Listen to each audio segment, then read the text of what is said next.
Welcome to our channel. Today we'll show you how to quickly resolve failed payouts in PayPal for marketplaces. Step 1. Check the payout failure reason. Log into PayPal, open the payout details, and review why the transfer failed, such as invalid bank info or account restrictions. Step 2. Verify recipient details. Confirm that the seller's PayPal account is verified and their bank or card details are accurate and active. Step 3.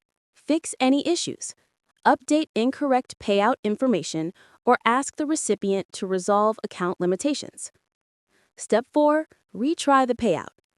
Once everything is corrected, retry sending the payout from your marketplace dashboard.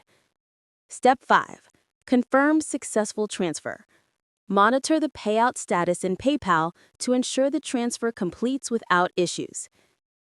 Don't forget to subscribe to our channel and like this video for more quick PayPal marketplace tips.